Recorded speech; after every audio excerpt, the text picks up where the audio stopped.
There you go. Okay.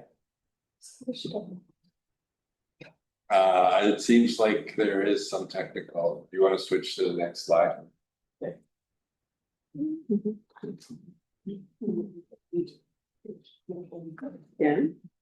Gotta be clicked inside the program. Yeah? Yeah, just click on the program. Anywhere the program, click it. That's probably why the pointer wasn't working. Oh, why is it? Just the. So you'll need to be on that screen to click. This one? Yeah, I'm gonna control your mouse for a little bit. So I'm going to talk a little bit about the Canadian Alliance of Medical Laboratory Professionals Regulator, or CAMLPR. I'll give a brief update of who CAMLPR is and some of the things that we are doing right now. CAMLPR is an alliance that is made up of the provincial MLC regulators across Canada. If you click on the next slide, it has the list of. So these are the current member organizations that are part of CAMLPR. 9 provinces across Canada are regulated. So Alberta, or CMLTA, has decided not to be part of CAMLPR, so they are not on the list. 1 second, sorry, Adam, the slides aren't coming through. Oh, yeah, it's not sharing. Yeah, it's for some reason it stopped sharing that screen. Sorry for the technical. There's always some technical difficulties. Yeah. Is it sharing now? Is it sharing that screen now, everyone? Yes, we can see the screens. Perfect. Thanks. Okay. Is that Amina? Yes. Amina also messaged us about it. Okay, next slide. I'm still on this. So these are the 8 provinces that are part of the CAMLPR, and each of these provinces, the registrar or executive director from their college is the member representative at CAMLPR and is on the board. Yeah, next slide. So we also have some observer organizations. So BC is currently not regulated. So the BC Society is on one of the observer organizations, but you may notice that Newfoundland Labrador is also an observer, which may be confusing because they are regulated. The difference is that Newfoundland Labrador has a unique regulation framework where it's an umbrella college, which is the Newfoundland Labrador Council of Health Professionals. And under that umbrella, they regulate several professions, and then each profession has its own college under this. So the representative from the MLT college is a member of CAMLPR, but the representative from the council is an observer. And the representative from the Newfoundland Council is the registrar for all of the colleges under it. Next slide.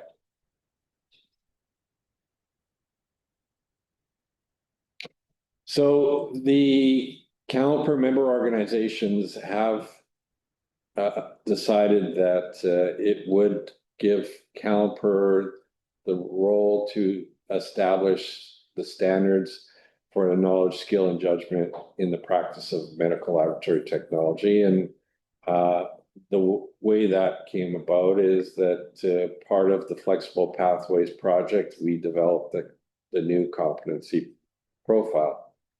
And CAMLPR is focused on a fair, efficient, and effective ethical, you can see the long list, approach to practicing for registration for medical laboratory professionals across Canada.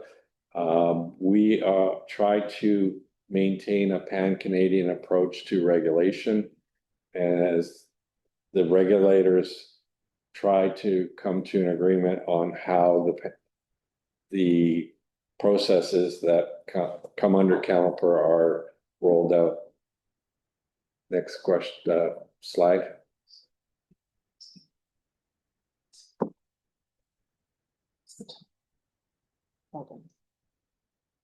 So the provincial regulators have a legislated authority and role in the regulation of the profession.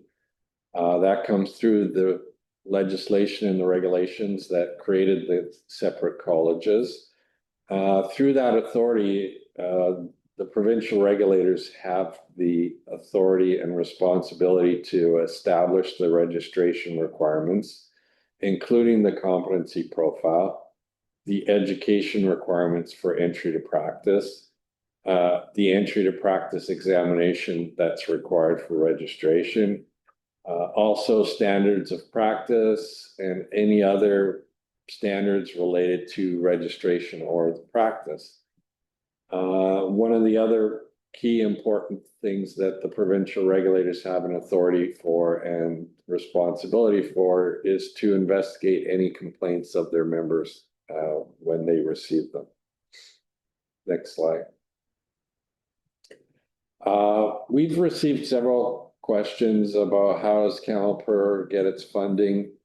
Well, CAMLPR started, the provincial MLT regulators, the registrar, started meeting around 2007, 2008.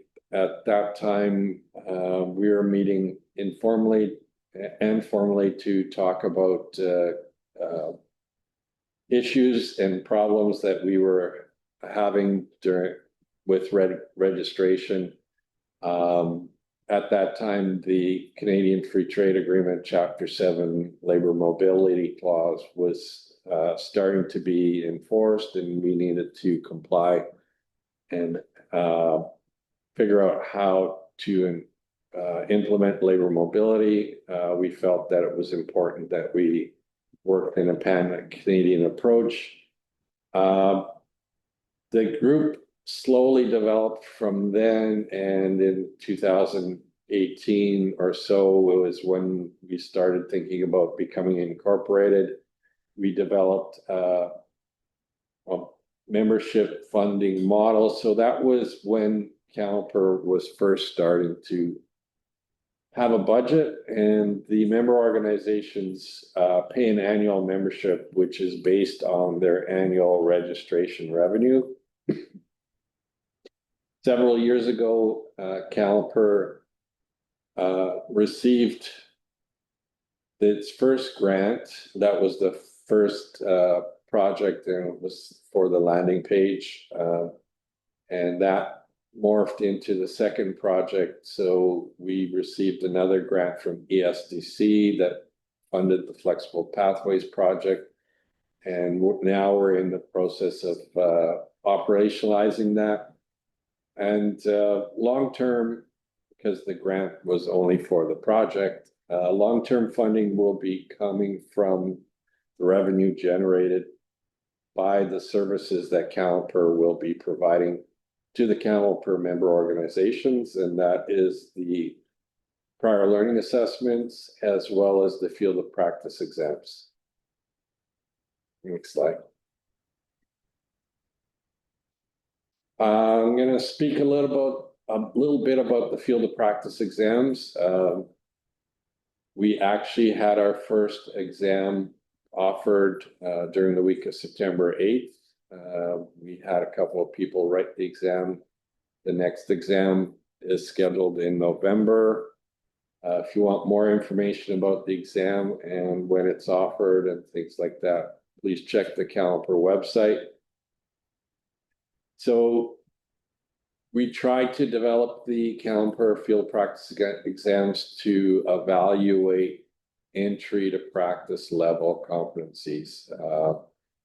That is what the competency profile is set on, is what would you expect someone entering the practice to be able to be competent at doing?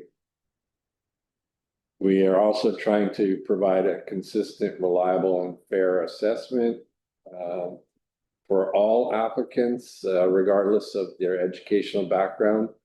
So, you know, there's several different education programs across Canada. Their curriculum may not always be the same. They are all teaching to the same competency profile. That is one constant, but we also have internationally educated applicants that will be writing. So we need to try and make the exam as fair as possible. The exam is also intended to support the applicants as they are looking to get registered in one of the multiple fields of practice. As you may be aware, the CAMLPR field of practice exams are set up slightly different. If you write the general bundle, you'll be writing 5 separate exams, one for each field of practice. Each exam is marked independently and has its own mark. So if you pass in one field of practice, you have the ability to become registered in that field of practice. And if you fail one of the exams, then you have the opportunity to rewrite just that one exam and not the entire bundle. Next slide.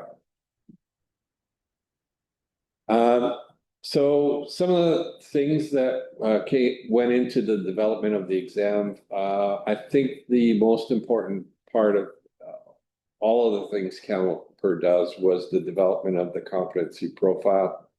And that was an extensive project dealing with a lot of stakeholders from all areas of the profession from across Canada.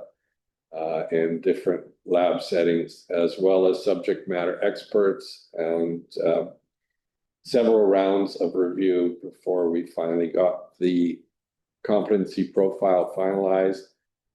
From the competency profile, we created the DACOM, which is called the development of a curriculum document. So it has more detail than the competency profile.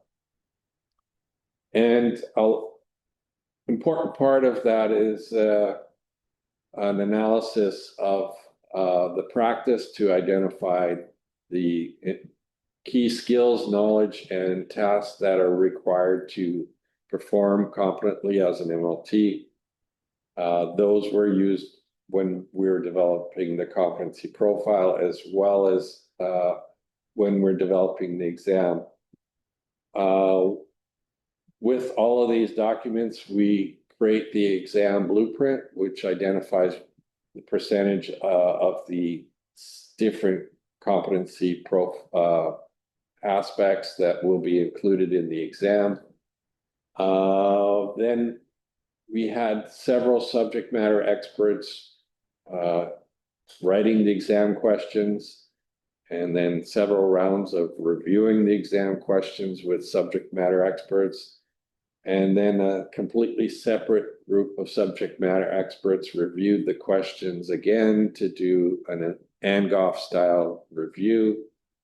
And during that time, they were very critical and about the questions, as well as trying to determine how many people, new grads, would be able to answer the question correctly. And through that review, we use that data to create the cut scores for each of the final exam questions. Next slide.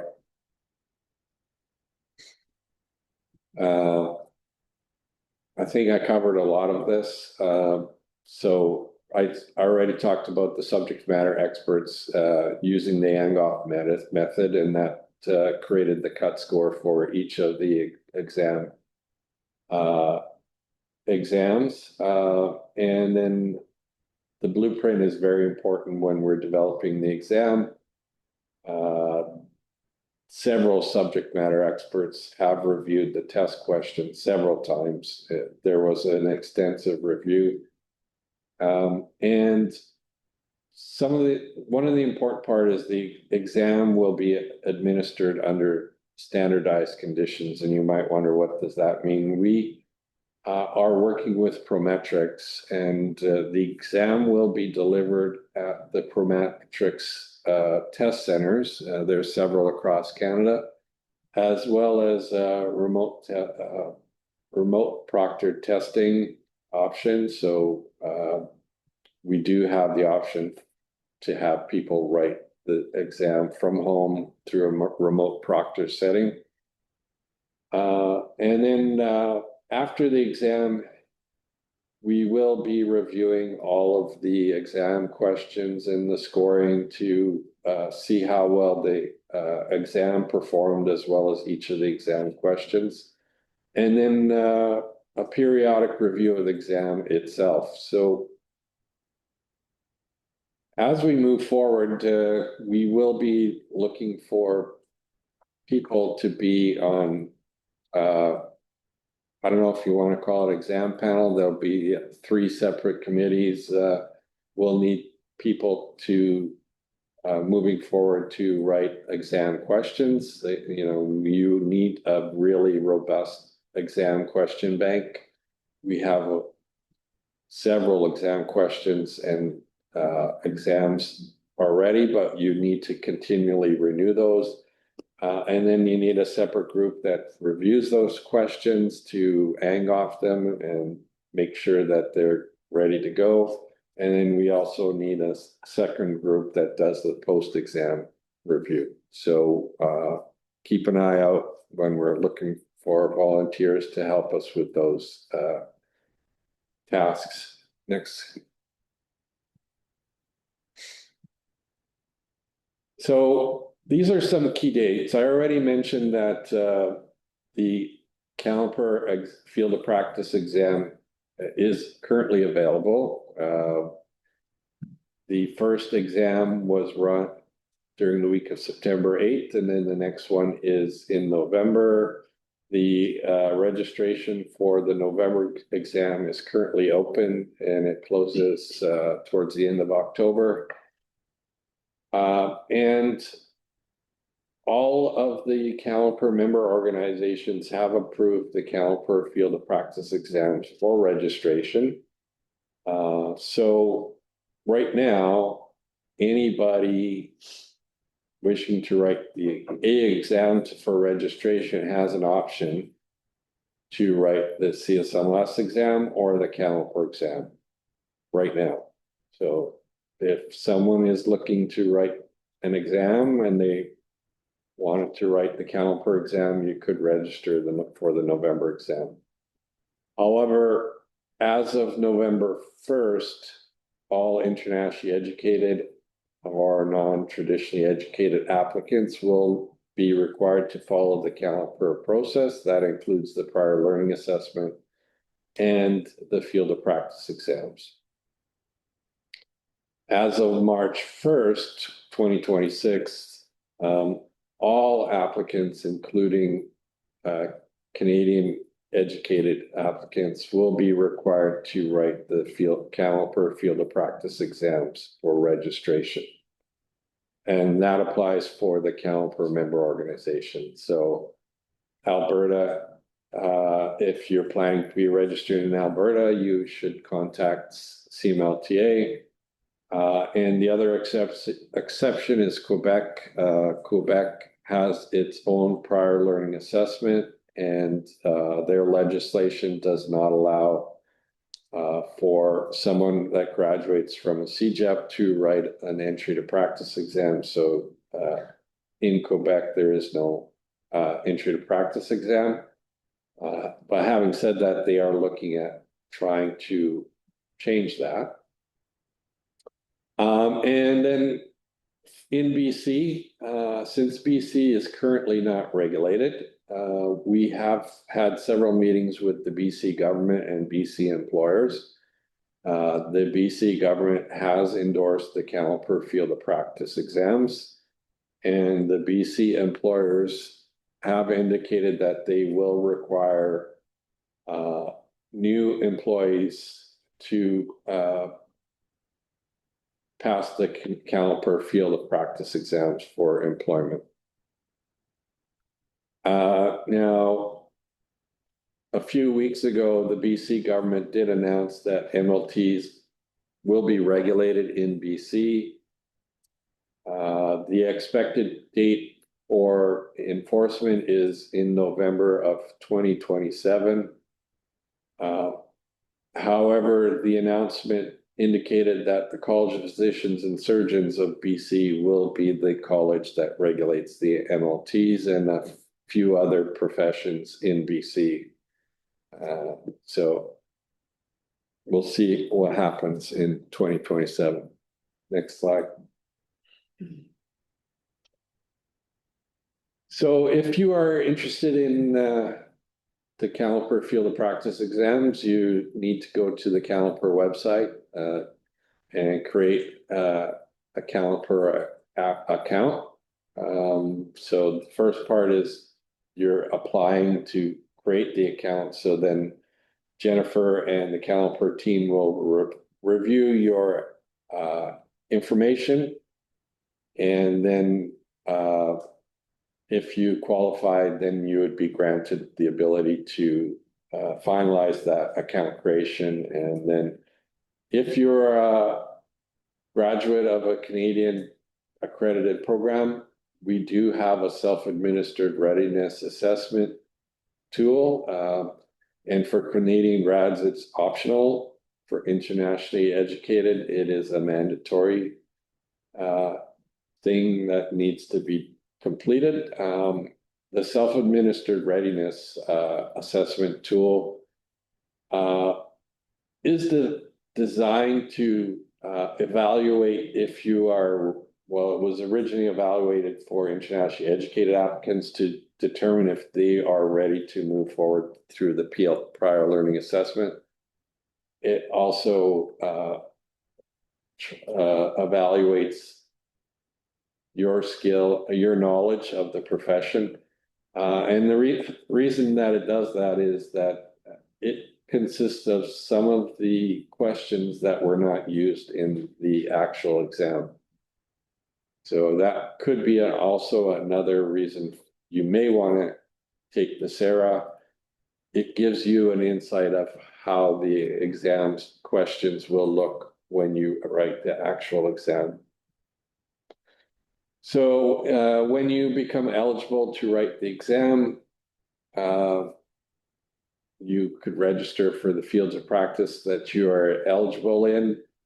I'll talk about the separate fields when we get to that page.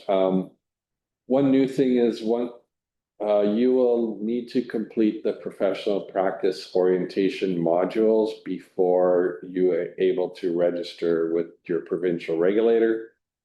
You can do that anytime after you become eligible to write the exam, so long as you complete them before you get registered with the regulator. Next slide. So the exam questions, the exam fees were determined based on the duration of each exam, and this varies depending on the field of practice and the combination or bundles that you chose to write. So if you click on the next slide, I believe it's the fees. So if you are a graduate from a Canadian program and you do not need a prior learning assessment, the account creation fee is $75. If you need to complete a prior learning assessment, then the account creation is $175. So this is the fee schedule. So if you wish, you could write each field of practice separately at a cost of $175. If you're a graduate, say, of the Red River General Program, I would highly recommend that you take the general bundle. It's just under $1,000. It includes all 5 fields of practice.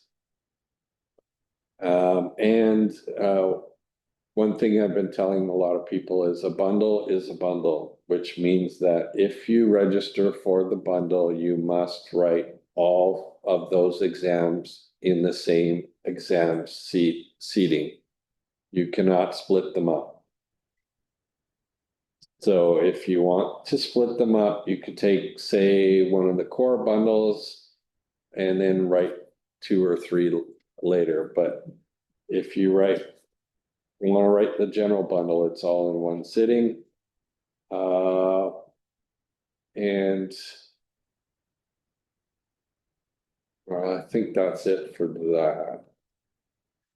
Well, I just want to remind people that when you write a bundle or a single field of practice or whichever exam, so specifically under the bundle, which has the 5 fields,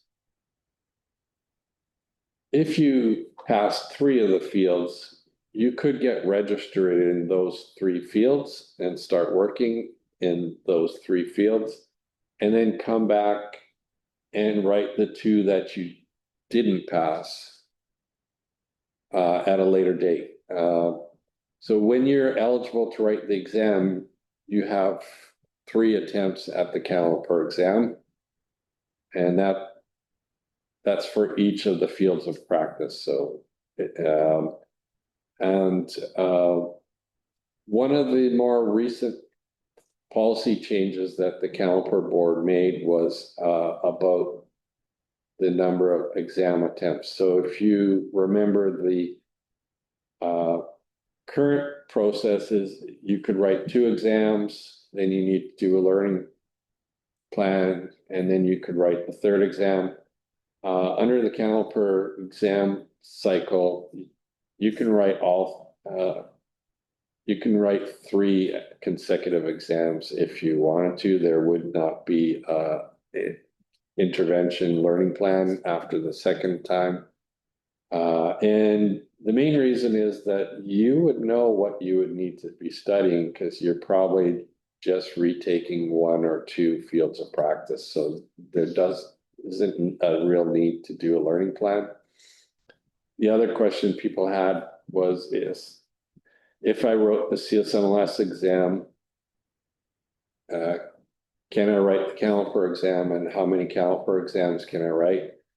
That was another policy change the board made, and that is that if you wrote the CSMLS exam within the last 24 months, and it doesn't matter if you wrote 1, 2, or 3 times in the last 24 months, you could write the CAMLPR exam for 3 tries.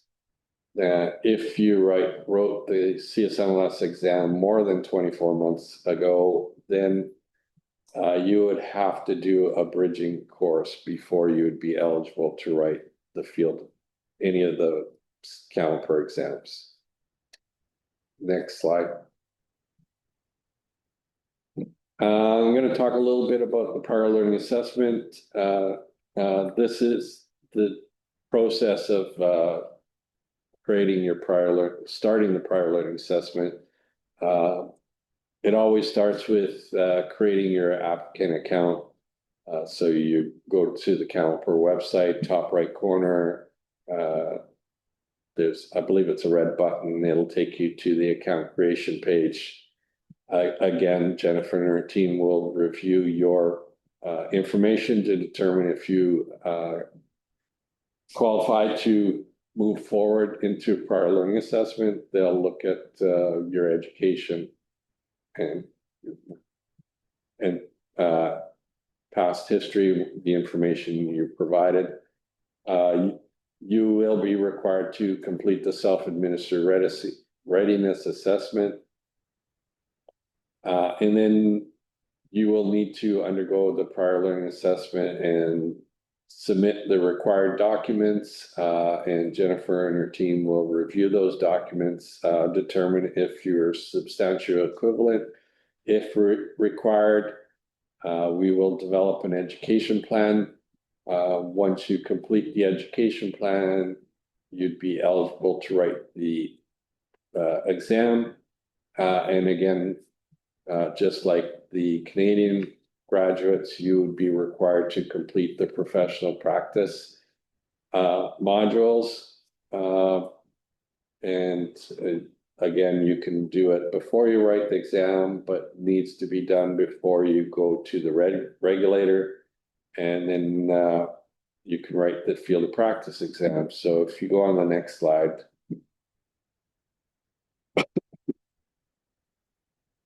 The prior learning assessment is a way to determine if an applicant is substantially equivalent to the Canadian standards to practice. So we will be looking at the education to make sure that what the education program delivered is substantially equivalent to what we would think a Canadian program would be delivering. And so we compare it to the CAMLPR competency profile. We also look at the work experience. Most of the provincial regulators do have minimum practice hours required for registration, and those are the standards that we are looking for when we are doing the prior learning assessment. Each province has a slightly different requirement. So we try to come up with a standard that would cover most of the provinces. So currently we're looking at a minimum of 1,200 hours in the last 5 years. We'll also be looking at their professional certification, entry practice exams or registration that they had in their home country. I think there's a list of some of the documents we'll be looking at on the next slide. So one of the most important parts of the prior learning assessment is an evaluation of the credentials for the education that the applicant completed. We are only using the WES or World Education Services course by course ICAP report. And that report is sent directly from WES to CAMLPR. We also require employment verification. So those documents are sent directly from the employer to CAMLPR. One new thing that CAMLPR is asking for is if the applicant was registered to practice or was regulated in their home country when they were practicing as an MLT. It's similar to the letter of standing that a province asks if someone's moving from one province to another here in Canada. We require that regulatory body to send us a letter of standing for that applicant. Applicants also need to meet the CAMLPR language policy. Applicants need to meet the language policy before they're eligible to write the exam. So they need to provide that language proficiency assessment. We also ask for a CV or a resume. This helps the assessors go through the documents to verify the timeline, especially for employment verification. And again, I mentioned that we're asking for any kind of professional certification or registration from the applicant. And it doesn't have to be from their home country. It could be from any jurisdiction they're registered with. I think that's the next slide is Sorry. That was the end. That was the end of the presentation, and it was our information page. Sorry. So if anybody has any questions. Okay, sorry about that. I tried to make the presentation shorter to allow people to ask questions. I know CAMLPR and what we're doing is new to a lot of people. Been presenting at several different events for the last little while, and there is a lot of questions. So we have a question from Danielle. Will the CMLTM be updating BOA 20 for this new process? I believe all of our policies have been updated. Yeah, I'm trying to remember what BOA 20 was. BOA was a substantive equivalency, so I think what will happen is Oh, the requirement for anybody who comes under the substantive equivalency for molecular to write that exam. right. Yeah, so when, And also cytogenetic. yeah, when I was still working here, we were developing BOA 20 to kind of mirror what the CAMLPR process was going to be. And I think the intention was that once CAMLPR process was up and running, that it would transition to that. But I think the regulations also allowed for the substantial equivalency route. I'm not sure if that changed, Trish, or if it's still part of the regulations. Yes, it is. So there's still that flexibility for CMLTM to either go with CAMLPR or continue to use the old way. But And I would see CMLTM going the old way for areas where CAMLPR doesn't have a field of practice exam. yeah, and that's sort of, I think, what the rationale was, because there were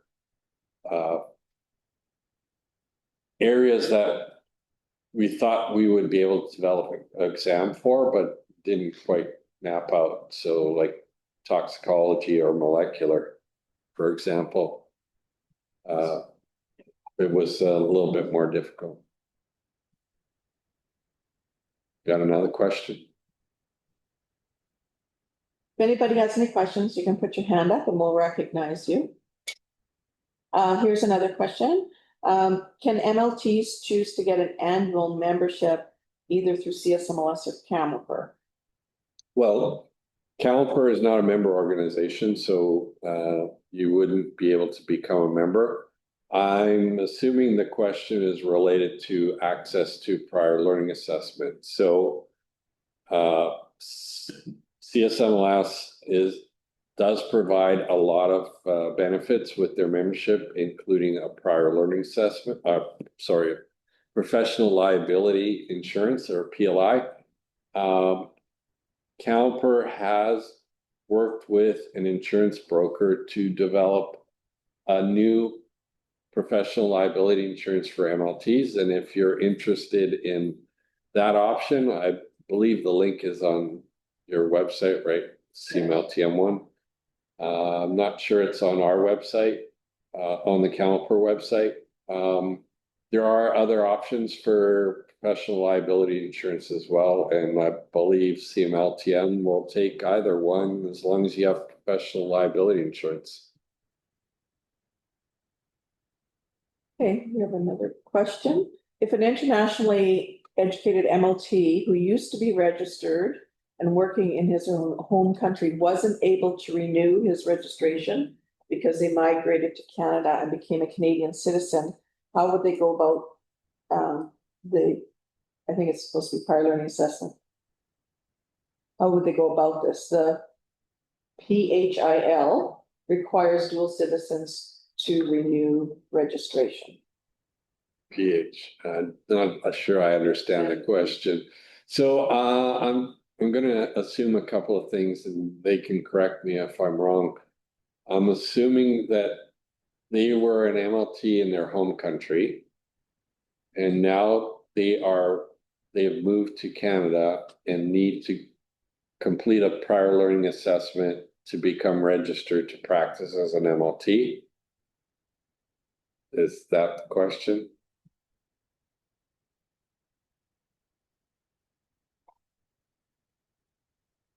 Unmuted.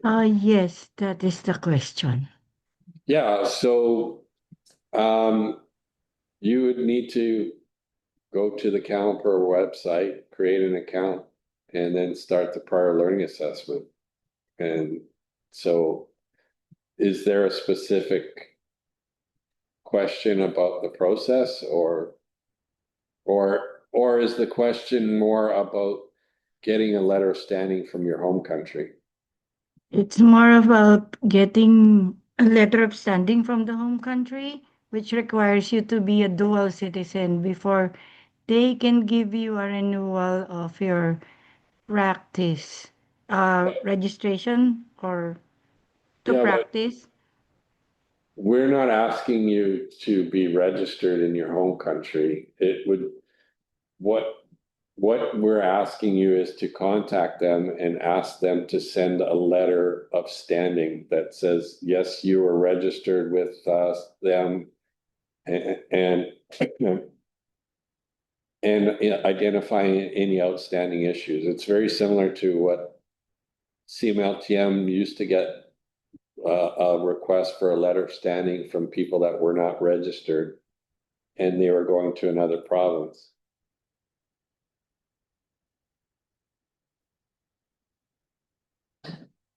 Have you started a CAMLPR prior learning assessment? Oh, she left. He's registered. Oh, she's registered Yeah. with you? She's just asking about other IEM. Oh, yeah. I have a question, Adam. You mentioned that the internationally educated individuals who go through the PLA have to do that self-assessment, the Sarah, whatever. Is that the same for non-traditional applicants? Yes. Anybody that's completing a prior learning assessment has to do the SARA. And for the domestic graduates, it's an option, but we recommend they do it. Gives them a little insight on what the exam is going to be like. Is there a fee for that? That's part of the application fee. I had a question. I don't think you answered it. You said that you could have up to 3 attempts. Yeah. For each exam. Is that covered in the initial costs? No, You have to pay every time. you pay every time. But so if you took the general bundle the first time, it would be $1,000. Right. And then if you failed, say one, then the next time you would pay the single fee, which is 75. $475. Okay. Are there any other questions? Please feel free to unmute yourself and ask questions.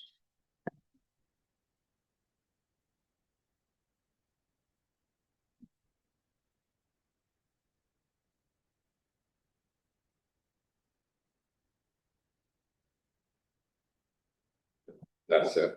Going once, going twice. So I just want to mention that the presentation and the recording will be available on the CMLTM website. There was a bit of confusion. A few people came in late, and like maybe 5 or 10 people came in late. So if you did come in late, because there was a confusion with the start time of this presentation, we will be giving the full 1 hour for the CE to anybody who has logged on. And again, you can go back and review it, the entire presentation from the website. If there are no other questions, we will thank Adam for providing a great overview of all the changes that are happening within the profession. These changes, I think, were made to help address the critical shortage of MLTs in the country. And yeah, it's been a lot of work. And so thank you for the work. And thank you for the presentation. Thanks for inviting.